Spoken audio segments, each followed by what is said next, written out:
நிறைய டைம் நான் வந்து என்னை முட்டாளாக்கிட்டே இருந்திருக்கேன். இந்த ஒரு விஷயம் பண்ணிட்டு இருந்தது மூலியமா. ரொம்ப ப்ரொஃபஷனலாக வேணாம், ஜஸ்ட் நார்மலாகவே பேசலாம். இந்த ஸ்மோக்கிங் அப்படிங்கிறது எனக்கு ரொம்ப பிடிச்ச ஒரு ஹேபிட். எனக்கு பிடிச்ச ஒரு ஸ்டாரோட படம் பார்த்து அதுலேருந்து இன்ஸ்பயர் ஆகி அதுக்கப்புறமேட்டு இப்படி இருந்தால் தான் இது ஸ்டைல், இப்படி இருந்தால் தான் மேன்லியாக இருக்கும் அப்படின்னு சொல்லி என்னோடய ஸ்மோக்கிங் ஜேர்னியை நான் ஸ்டார்ட் பண்ணியிருக்கேன். ரைட். ஸோ அப்படி ஸ்டார்ட் பண்ணும்போதெல்லாம் ஃபர்ஸ்ட் எனக்கு வந்து 12th தான் என் ஃப்ரெண்டு வந்து எப்படி ஸ்மோக் பண்ணணும் அப்படின்னு சொல்லி கொடுத்தான். ஸோ அப்போலேருந்து ஆரம்பித்த ஜேர்னி. அப்போ அவன் கூட இருந்தால் மட்டும் தான் ஸ்மோக் பண்ணுறது, வீட்டுக்கெல்லாம் தெரியாமல், எங்கேயுமே யாருக்குமே தெரியாமல் ஸ்மோக் பண்ண ஆரம்பித்தது. அதுக்கப்புறம் என்னாச்சு அப்படின்னா அப்படியே கொஞ்சம் கொஞ்சமாக அது பில்ட் ஆகி தனியாக போய் ஸ்மோக் பண்ணுறது, வெளியூருக்கு போய் ஸ்மோக் பண்ணுறது, எங்கேயாவது போனாலே ஸ்மோக் பண்ணுறது, தென் ஆஃபீஸ் போகிறோம், நம்ம ஒர்க் பண்ணுறோம், நாங்கள் அதனால் சிகரெட் பேக்கெட்ஸ் வாங்கி வச்சு ஸ்மோக் பண்ணுறதுன்னு சொல்லி இப்படி ஸ்மோக்கிங் அப்படிங்கிறது எனக்கு பயங்கரமாக பிடிச்ச ஒரு ஹேபிட்டாக ஒரு பாயிண்ட்டுக்கு மேலே ஹேபிட் ஆயிடுச்சு. ஒரு பாயிண்டில் அதோட நான் 10 வருஷமாக பண்ணிட்டு இருந்த ஒரு விஷயம் என் லைஃப்பில் என்ன அஃபெக்ட் பண்ண ஆரம்பிச்சிச்சு. என்னால் படிக்கட்டு ஏற முடியல, பயங்கர மூச்சு வாங்க ஆரம்பிச்சிச்சு. வெயிட் லிஃப்ட் பண்ண முடியல, பயங்கர மூச்சு வாங்க ஆரம்பிச்சிச்சு. இன்ஃபேக்ட் எனக்கு முடி பயங்கரமாக கொட்ட ஆரம்பிச்சிச்சு. அதனால தான். ஸோ இப்படி நம்பர் ஆஃப் என் உடம்புல வந்து பயங்கரமான ப்ராப்ளம்ஸ் வந்து க்ரியேட் ஆகிட்டே இருந்துச்சு. ரீசன் என்னென்னா இந்த ஸ்மோக்கிங் அப்படிங்கிறதான். எனக்கு அப்போது நிப்பாட்டணும் அப்படிங்கிற ஒரு தாட் வந்துருச்சு. ஓகே ஃபைன்ரா, இதுக்கப்புறம் நம்ம நிப்பாட்ட போகிறோம், கேஜே நிப்பாட்டுறோம், இந்த இடத்துல, இந்த நேரத்தில், இந்த செகண்டில் இப்படி நிப்பாட்டுறோம் அப்படின்னு சொல்லிட்டு நிப்பாட்டலாம் அப்படின்னு முடிவு பண்ணுறேன். என்னால் நிப்பாட்ட முடியல. அது இல்லாமல் எனக்கு வந்து ரெஸ்ட்டும் போக முடியல. அது இல்லாமல் எனக்கு வந்து ஒரு ஐடியா கிரியேட் ஆக மாட்டேங்குது. அது இல்லாமல் என்னால் எந்த ஒரு விஷயமே லைஃப்பில் வந்து ஒரு பீஸ்ஃபுல்லாகவே இல்லை அப்படிங்கிற மாதிரி ஆயிடுச்சு. பிகாஸ் எனக்கு ஏதாவது ஒரு கோவம் வருது அப்படின்னா I just need a smoking. எனக்கு வந்து ஒரு மாதிரி ஹாப்பியாக இருக்குன்னா I just need a smoke. இப்படி எல்லா எமோஷன்ஸோடையும் அந்த ஸ்மோக்கிங் அப்படிங்கிறத நான் வந்து அட்டாச் பண்ணி வச்சுட்டேன், ஸ்டாக் பண்ணி வச்சுட்டேன். ரைட். ஸோ நாட்கள் உருண்டோடிக்கிட்டே இருக்கு. ஒரு பாயிண்டில் வந்து ஒரு வீடியோ ஒன்று பார்த்தேன். ஓகே ஃபைன், இதுக்கப்புறம் நிப்பாட்டுறோன்னு சொல்லி நிப்பாட்டுறேன். ஒரு 1 month 2 month 3 months வந்து என்னால் குவிட் பண்ண முடிஞ்சு. அதுக்கப்புறம் என்னால் முடியல. நான் என்ன நினச்சேன்னா, எல்லாருமே சொல்லுவாங்கல்ல இந்த சைக்காலஜியில் எல்லாத்துலேயும் 21 days if you quit anything you will rebuild your life அப்படின்னு சொல்லிட்டு நான் 21 days குவிட் பண்ணியிருக்கேன். என்னால் முடியலைங்க, என்னால் முடியல. ஸோ திரும்பி வந்து என்ன பண்ணலான்னா, ஓகே புதுசாக வந்து நிப்பாட்டலாம் அப்படின்னு சொல்லிட்டு திரும்பி நிப்பாட்டுறேன். இந்த தடவை கொஞ்சம் எக்ஸ்டெண்ட் ஆச்சு, ஆனால் என்னால் முடியல. ஸோ இப்படி நிப்பாட்டுறதும் பண்ணுறதும் அன்றைக்கி மார்னிங் எந்திரிச்சோடனே ஃபர்ஸ்ட் டே நான் வந்து சொல்லிடுவேன், சரி இன்னைக்கு வந்து நம்ம பண்ணவே கூடாதுடா அப்படின்னு. அதுக்கப்புறம் கொஞ்சம் நேரம் கழிச்சு பரவாயில்ல ஒன்று தானே பண்ணலாம் வா அப்படின்னு சொல்லிட்டு ஒரு ஸ்மோக் பண்ணுவேன்.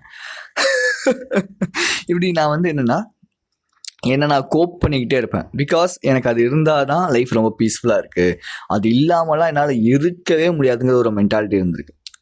இன்ஃபேக்ட் நீங்கள் வந்து ஏதாவது ஒரு ஹேபிட்டில் இருக்கீங்க, ஏதாவது ஒரு ஹேபிட் வச்சிட்டு இருக்கீங்க, அதில் நீங்கள் கோப் பண்ணிகிட்டே இருக்கீங்க அப்படின்னா நீங்கள் கண்டிப்பாக உங்களை மட்டும் கிடையாது, உங்களை சுற்றி இருக்கிற எல்லாரையுமே முட்டாளாக்குறீங்கிறது தான் அர்த்தம். சுற்றி இருக்கவங்களை முட்டாளாக்குறது பிரச்சனை இல்லை. மேபி உங்களை நீங்கள் முட்டாளாக்கிக்கிட்டீங்க அப்படின்னா அவ்வளோதான், முடிஞ்சு போச்சு. லைஃப்பில் எதுவுமே ப்ராஸ்பராகவே இருக்காது. அதான் உண்மை. ரைட். ஸோ கோப்பிங், அதாவது நிறையா கோப் பண்ணிக்கிட்டே இருப்பேன். பரவாயில்ல, ஒன்றும் பிரச்சனை இல்லை ஒரு தடவை தானே, அது ஒன்றும் தப்பாகிடாது, இல்லை என்ன ஆகிட போகுது அப்படின்னு. பட் இந்த மாதிரியான எக்ஸ்கியூசஸ் தான் எனக்கு பயங்கரமான ஒரு ட்ராபேக்கை கொடுத்துச்சு. லெட்ஸே ஒரு நிமிஷம், நான் வந்து என் லைஃப்பில் பண்ண தப்பு நான் வந்து நோட் பண்ணி வச்சுருந்தேன். Okay fine. தென் செகண்டாக நான் மேக்ஸிமம் ஆஃப் டைம் யோசிக்கிற விஷயமே என்னவா இருக்குன்னா, இந்த இம்மீடியட் ரிசல்ட்ஸ் வேணும். இப்போ நான் குவிட் பண்ணுறேன் அப்படின்னா இன்றைக்கி என்னால் குவிட் பண்ணிட்டேன் அப்படின்னா நாளைக்கே அதோட ரிசல்ட்ஸ் வேணும். பட் நீங்கள் வந்து ஒரு 10 yearsோ இல்லை வந்து ஒரு 5 yearsக்கு மேலே, இல்லை ஒரு 2 yearsக்கு மேலே நீங்கள் ஸ்மோக் பண்ணிகிட்ருக்கீங்க அப்படின்னா அதோட ப்ராப்பரான ரிசல்ட்ஸ் எப்போ இருக்கும்னா ஒரு 2 to 3 years கழிச்சு தான் இருக்கும். அந்த நல்லா ப்ரீத் இன் ப்ரீத் அவுட் பண்ண முடியும், அந்த மூச்சு வாங்காமல் இருக்கும். இது எல்லாமே 2 to 3 years ஆல்மோஸ்ட் எடுக்கும். பட் அந்த அளவுக்கு பொறுமைலாம் எனக்கு கிடையாது. எனக்கு தேவை இம்மீடியட் ரிசல்ட்ஸ். இன்ஃபேக்ட் என்கிட்ட வந்து பேசுகிற இல்லை ஸ்மோக்கிங் எப்படி குவிட் பண்ணுறதுன்னு சொல்லி கேட்குற நிறையா பேர், இல்லை ஹேபிட்ஸ் குவிட் பண்ணுறது நிறையா பேர் வந்து என்னென்னா, எனக்கு இம்மீடியட் ரிசல்ட்ஸ் வேணும், எனக்கு வந்து எனக்கு பண்ணியே ஆகணும்.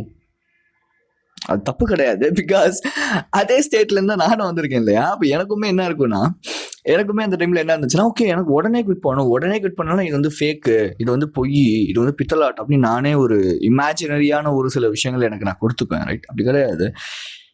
பிகாஸ் நம்ம ஒரு 10 இயர்ஸாக ஒரு விஷயத்த பண்ணிட்டு இருக்கோம் அப்படின்னா அப்போ அதை நிப்பாட்டுறதுக்கும் அதுக்கேற்ற மாதிரியான கேப்ஸ் நம்ம கொடுக்கணும். அதுக்காக நான் வந்து இந்த இடத்துல நிறைய பேர் இதை தப்பாக புரிஞ்சுப்பாங்க. பிகாஸ் நான் இதை தப்பாக புரிஞ்சுட்டு இருந்திருக்கேன். என்ன பண்ணுவேன்னா, ஓகே நான் வந்து நிப்பாட்டணும், ஓகே இன்னைக்கு ஒரு நாள் இப்படின்னு நான் வந்து எக்ஸ்கியூஸ் கொடுத்துக்கிட்டே இருப்பேன் ஒரு வில்லிங்கோட. ஒரு பாயிண்ட்டுக்கு மேலே என்னாச்சுன்னா பிடிக்காமலே ஒரு விஷயத்த வந்து சும்மா பண்ண ஆரம்பிச்சிட்டேன். அந்த அவேர்னஸ் எனக்கு கிரியேட் ஆகணும் அப்படின்னா ஃபர்ஸ்ட் ஆஃப் ஆல் நான் தெளிவாக யோசிக்கணும்னு நான் நினச்சேன். அதுக்கு எனக்கு ஹெல்ப் பண்ண ஒரு விஷயம், எனக்கு அவேர்னஸ் கிரியேட் ஆகிறதுக்கு ஹெல்ப் பண்ண விஷயம் என்னென்னா இந்த மெடிடேஷன் இது மட்டும் தான், ரைட்? ஸோ இந்த மாதிரியான ஹேபிட்ஸை குவிட் பண்ணணும், இந்த மாதிரியான விஷயங்களை நீங்கள் குவிட் பண்ணணும், இல்லை இருக்க ஆல்டர்னேட்டான ஹேபிட்ஸை நீங்கள் எடுத்துக்கிட்டிங்கன்னா இட்ஸ் டோட்டலி எ டம்ப். என் லைஃப்பில் சொல்கிறேன். ஏன்னா நீங்கள் வந்து நிறைய அட்டாமிக் ஹேபிட்ஸ் இந்த மாதிரி புக்ஸ் படிச்சிருக்கலாம். அவங்க வந்து ஹேபிட் ரீப்ளேஸ்மெண்ட்டுன்னு சொல்லுவாங்க. பட் நான் ஹேபிட் ரீப்ளேஸ்மெண்ட்டு பண்ணியிருக்கேன். எப்படின்னா 15 ரூபா சிகரெட் அடிக்கிற இடத்துல வேப்பர் வாங்கி யூஸ் பண்ணலாம் அப்படின்னு சொல்லிட்டு, இல்லை நிக்கோட்டின் வாங்கி ரீப்ளேஸ் பண்ணலான்னு. எனக்கு நிக்கோட்டின்லாம் சத்தியமாக ஒர்க் அவுட் ஆனதே கிடையாது. நிக்கோட்டின் நான் போட்டிருக்கேன், எனக்கு இந்த இடம்லாம் அப்படி ஒரு பயங்கர பெயினாக இருக்கும். இன்ஃபேக்ட் இது ஸ்மோக்கிங்கான வீடியோன்னு மட்டும் கிடையாது. இன்ஃபேக்ட் நீங்கள் பான் எதுவாக இருந்தாலும் சரி, நீங்கள் அந்த ஹேபிட்டை ரீப்ளேஸ் பண்ணுங்கிறதுக்காக வேறு ஏதாவது ஒரு விஷயம் பண்ணுறீங்க அப்படின்னா சீரியஸாக சொல்கிறேன், you will face lots of consequences about that, right? இதுலேருந்து இன்னொரு அடிக்ஷனுக்குள்ளே நீங்கள் மாறுற மாதிரி தான் இருக்கும்.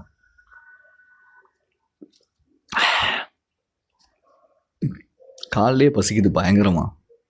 ஓகே, ஸோ இந்த இடத்துல தேவை கன்சிஸ்டன்சி அப்படிங்கிறது. பட் கன்சிஸ்டன்சியோட டெஃபினேஷனே நம்மள நிறையா பேருக்கு தெரியுது இல்லை, ரைட்? ஒரு கன்சிஸ்டன்சினா என்னென்னு நான் என்ன யோசிச்சுட்டு இருந்தேன்னா, டெய்லியும் பண்ணாதான் அது வந்து கன்சிஸ்டன்சி அப்படின்னு. பட் கன்சிஸ்டன்சி அப்படிங்கிறது என்னென்னா,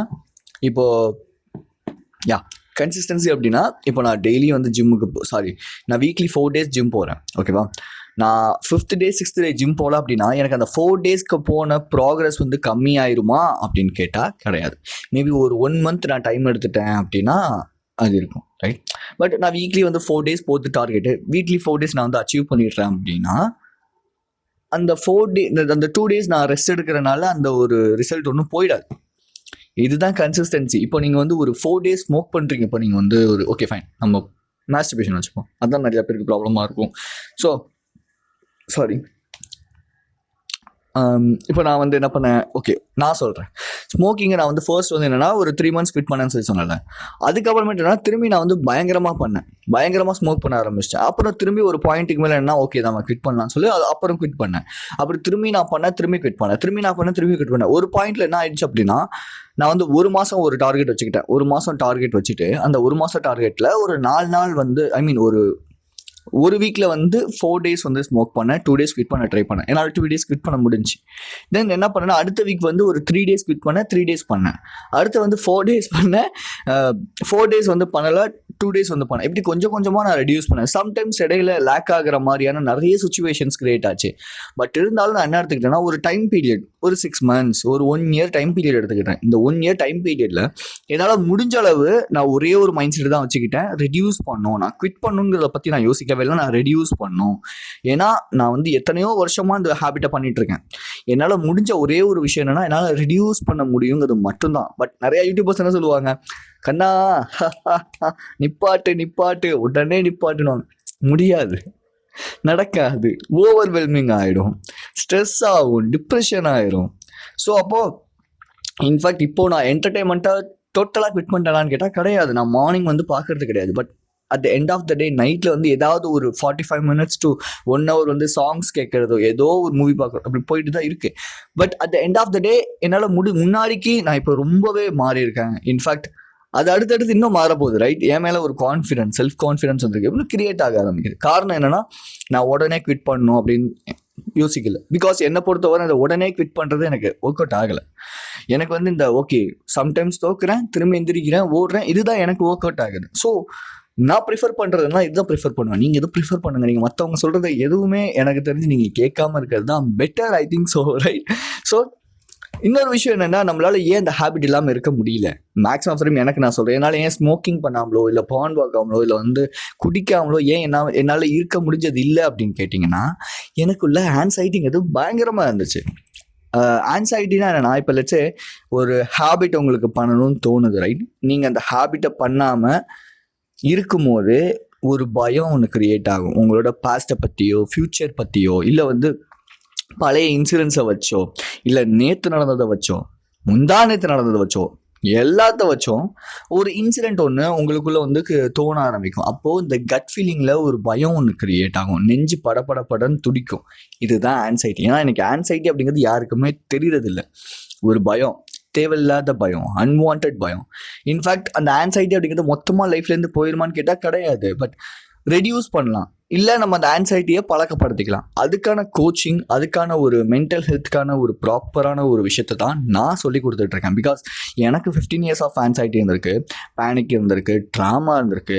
எனக்கு அதனால தான் நான் போய் பேட் ஹேபிட்ஸை பண்ணிட்டு இருந்திருக்கேங்கிறத நான் லேட்டராக தான் ரியலைஸ் பண்ணேன். But now I am reducing and recovering from it. So that's why I'm helping the people to get out from their mental health issues like anxiety, stress, trauma and overthinking, this amount of things, right? If you need my coaching now, link killer ku schedule பண்ணிக்கங்க. At the same time, I'm just having a paid community, 999 rupees ku weekly calls irukum. You will meet a people in your mindset and at the same time உங்களால் ஒரு community இருக்கும் போது ஈஸியாக உங்களோட ப்ராக்ரஸை பார்க்க முடியும். Definitely, because எனக்கு அந்த கம்யூனிட்டி இல்லை, அதனால் எனக்கு ப்ராக்ரஸ் லேட் ஆச்சு. If you have that community, if you join in the கம்யூனிட்டினா you can easily get out from this, right? So okay, இந்த கோப்பிங் மெத்தட், ஆன்சைட்டி பற்றி பேசணும் இல்லையா? ஸோ அந்த ஆன்சைட்டி என்ன பண்ணுன்னா, நமக்கு இந்த ஹேபிட்லாம் இல்லாமல் இருக்கும்போது நமக்கு பயங்கரமான ஒரு ஃபியரை கொடுக்கும். ஸோ அதனால தான் திரும்பியும் அந்த ஃபியரையோ இல்லை அந்த எமோஷன்ஸையோ இல்லை அந்த ஒரு தாட்ஸையோ நம்ம ஃபீல் பண்ணக்கூடாதுங்கிறதுக்காக போய் பண்ணுவோம். இப்போ லட்சம் என்னை பொறுத்த வரைக்கும் எனக்கு இந்த தனியாக உட்காருறது பயங்கர பயமாக இருக்குங்க. தனியாக உட்கார்ந்தனால எனக்கு படணும். ஒரு மாதிரி ஏதோ தாட்ஸ் வரும். அந்த தாட்ஸ் வரக்கூடாதுங்கிறதுக்காகவே யாராவது ஒருத்தரோட போய் அட்டாச் ஆகணும், ஏதாவது ஒரு பீப்புளோட போய் அட்டாச் ஆகணும்னு நான் பண்ணிட்டு என் டைமை ஃபில் பண்ணுங்கிறதுக்காக அவங்கள யூஸ் பண்ணிட்டு இருப்பேன். ஃபோன்லேயுமே அதே மாதிரி தான். என் டைமை ஃபில் பண்ணுங்கிறதுக்காக நான் ஏதோ ஒரு வீடியோ பார்க்குறதோ படம் பார்க்குறதோ பண்ணிகிட்ருப்பேன். பட் ஒரு ரீசண்டான நிறைய டைமில் வந்து என்னென்னா, நான் என்னோட உட்கார ஆரம்பிச்சிட்டேன், ஃபேஸ் பண்ண ஆரம்பிச்சிட்டேங்கும் போது, இப்போ முன்னாடிலாம் எனக்கு ஒரு பயம் இருக்கும், யாராவது என்னை விட்டு போயிடுவாங்களோ. இப்போல்லாம் வந்து நானே சொல்கிறேன், இல்லை வேண்டாம், என்னோட வேல்யூஸ்குள்ளே இது வராது, வேண்டாம், hey no not at all a big deal, right? அப்படின்னு not at all a big deal, just leave, move on அப்படிங்கிற மாதிரி. ரீசன் என்னென்னா, I know my standards, right? என்னோட ஸ்டாண்டர்ட்ஸுக்கு நான் வந்து நிற்கலை அப்படின்னா, ஐ மீன் என் கூட நான் டைம் ஸ்பெண்ட் பண்ண இருக்கிற டைமில் நான் ஒரு லோ டிக்கெட்ஸ் வந்து விட்டுட்டு இருந்தேன். Low tickets in the sense low ப்ரைஸில் வந்து பிடிஎஃப்ஸு, இதுதான் என்னோட ஒரு இதுதான் என்னோட வேல்யூ அப்படின்னு சொல்லிட்டு. பட் அப்படி கிடையவே இல்லை. ஒன்ஸ் நான் அது எல்லாத்தையும் சேஞ்ச் பண்ணி நான் high value tickets, high value means coaching, அந்த மாதிரி கோர்சஸ், என்னோட மெம்பர்ஷிப் இதெல்லாமே ஹையாக்கும் போது ஐ நோ மை வேல்யூ. என்னோட டைம் எவ்வளோங்கிறத நான் வேல்யூ பண்ணுறேன், ரைட்? மேபி வெளியேருந்து பார்க்குறவங்க அது தெனாவட்டாகவும் துங்குறாவும் தெரியலாம். But every entrepreneur who May like this, இந்த மைண்ட் செட் இருந்தால் மட்டும்தான் அவங்க வந்து பிஸ்னஸ் லெவல் எல்லா விஷயத்துலையுமே இம்ப்ரூவ் ஆக முடியும். அதான் உண்மை. ஸோ அந்த லோ டிக்கெட் விற்கும் போதெல்லாம் என்ன ஆச்சு அப்படின்னா, என்னோட வேல்யூவை நானே கம்மி பண்ணிப்பேன். ஓகே, இவ்வளோ தான் என்னால் முடியும், இவ்வளோ தான் பீப்புள் வருவாங்க, இவ்வளோ தான். அப்படி கிடையவே கிடையாது. If you stand for your values, if you spend time with your செல்ஃப்னா, நீங்கள் உங்களே ஃபேஸ் பண்ணும்போது ஆட்டோமேட்டிக்காக மற்ற எல்லாமே நடக்க ஆரம்பிச்சிடும், ரைட்? ஸோ அதனால் ரொம்ப ஒரியெலாம் பண்ணிக்காமல், ரொம்ப யோசிக்காமல், ரொம்ப காம்ப்ளிகேட்லாம் பண்ணிக்காமல் ஜஸ்ட் ப்ராக்டிஸ் பண்ணுங்கள். ஒரு ஹேபிட்டை குவிட் பண்ணணுமா, ப்ராக்டிஸ், அவ்வளோதான், சிம்பிள். ப்ராக்டிஸ் பண்ணும்போது ஒரு பாயிண்ட்டுக்கு மேலே நீங்களே அதை குவிட் பண்ணிடுவீங்க. என்ன ப்ராக்டிஸ் பண்ணலாம்னா, இப்போ நீங்கள் வந்து டெய்லி மாஸ்டர்பேட் பண்ணுறீங்கன்னா அடுத்த வாரத்துக்கு வந்து நான் ஒரு 4 times தான் பண்ணுவேன், ஒரு டார்கெட்டை ஃபிக்ஸ் பண்ணுங்கள். அதுக்குன்னு நீங்கள் ஃபோர்ஸ்ஃபுல்லாக அதை நாலு டைம் பண்ணுங்கன்னு நான் சொல்ல மாட்டேன். முடிஞ்ச அளவு குவிட் பண்ணுங்கள். ஓகே, திரும்பி பண்ணிட்டீங்களா, don't take guilt and ashamed. முடிச்ச உடனே போங்க, ஃபேஸ் வாஷ் பண்ணுங்க. ஓகே ஃபைன், நான் எதனால் பண்ணேன், அதை ஏதாவது ஒரு வாய்ஸ் ரெக்கார்ட் போடுங்க, உங்களுக்கு நீங்களே வாட்ஸ்அப்பில் போடுங்க. திரும்பி வாங்க, திரும்பி அதை அந்த ஜேர்னியை திரும்பி ஸ்டார்ட் பண்ணுங்க. அதனால் அந்த ஒரு நாள் நீங்கள் பண்ணுறனால எதுவுமே வந்து மாறிட போகிறது இல்லை. அந்த ஒரு நாள் உங்களோட லைஃப்பை வந்து சேஞ்ச் பண்ணிட போகிறது கிடையாது. நான் முன்னாடியே சொன்ன ஜிம் அனாலஜி தான், ரைட்? ஸோ ப்ராக்டிஸ் பண்ணுங்கள். ப்ராக்டிஸ் மட்டும்தான் உங்களை ஹெல்ப் பண்ணும். சீரியஸாக யாருமே இதை சொல்ல மாட்டாங்க, ரைட்? இது பண்ணால் மாறிடும், அது பண்ணால் மாறிடும், உன்னோட எல்லாமே போயிடும். ஓகே, உங்கள் செக்ஷுவல் எனர்ஜியை நீங்கள் வெளியே கொடுக்குறீங்க தான், இல்லை மேபி நீங்கள் ஸ்மோக் பண்ணுறதால உங்கள் ஒன்று டேமேஜ் பண்ணிக்கிறீங்க தான். பட் ஆனால் நான் வந்து எந்த ஒரு ஸ்டெப்புமே எடுக்காமல் இருக்கிறேங்கிறதுக்கு ஏதாவது ஒரு ஸ்டெப்பை நான் எடுக்கிறேன்ப்பா, அது எவ்வளோ பெட்டர்ல, ரைட்? நிறைய பேர் இந்த விஷயத்தில் பயப்படுவாங்க. ஒரு ஸ்டெப் அவங்க வந்து ஒரு ஸ்டெப் எடுத்துகிட்டு தான் இருப்பாங்க, பட் இருந்தாலும் ஒரு பயப்படுவாங்க. ஐயோ கரெக்டாக இருக்குமா, கரெக்டாக? ஏன்னா அந்த இடத்துல உங்களோட ஓல்டு செல்ஃப் வந்து செத்துக்கிட்டு இருக்கான், நியூ செல்ஃப் வந்து எவால்வ் ஆகிட்டு இருக்கு. பறக்கணும் அந்த ஸோ ஸோ அந்த மாதிரி தான். ஓகேவா? ப்ராக்டிஸ் பண்ணுங்கள், ஆட்டோமேட்டிக்காக எல்லாமே மாறும். நீங்கள் அவங்க சொல்கிறாங்க, இவங்க சொல்கிறாங்க, ஐயோ அவர் சொல்லிட்டாருங்க, அதெல்லாம் ஒன்றுமே கிடையாது. இன்ஃபேக்ட் நான் இந்த கான்டென்ட்ஸ் எவ்வளோக்கு எவ்வளோ நான் கன்சியூம் பண்ணிட்டு இருந்தேனோ அவ்வளோக்கு அவ்வளோ எனக்கு வந்து பயங்கர கன்ஃபியூஷன்ஸ் தான் க்ரியேட் ஆச்சு. நான் அவங்க தப்புன்னெலாம் நான் சொல்லலை. ஓகே, அவங்க தப்பு இவங்க தப்புன்னெலாம் நான் சொல்லலை. அவங்களோட நாலேஜை தான், அவங்களோட பிஸ்னஸை தான் அவங்க பண்ணுறாங்க, அவ்வளோதான். பட் ஆனால் ப்ராப்பர் நாலேஜ் கொடுக்கணும்ல. இப்போ சில பேருக்கு அது ஒர்க் அவுட் ஆகலாம், பட் ஒரு சில பேருக்கு என்ன மாதிரி விஷயங்கள் தான் ஒர்க் அவுட் ஆகும், ரைட்? ஸோ கோச்சிங் லிங்க் கீழே இருக்குது, கம்யூனிட்டி லிங்க் கீழே இருக்குது, எல்லாமே பெய்ட் தான். So be strong, stay positive. And so கோச்சிங்க்கு முன்னாடி 30 minutes கன்சல்டேஷன் இருக்கும். அதில் உங்களோட என்ன ப்ராப்ளம்ஸ், என்ன queriesங்கிறத பார்த்துட்டு நீங்கள் என்னோட கோச்சிங்கில் வருவீங்களாங்கிறத அதுக்கப்புறமேட்டு தான் நம்ம டிசைட் பண்ணுவோம், right? So be strong, stay positive. This is KJ and I will see you in this video.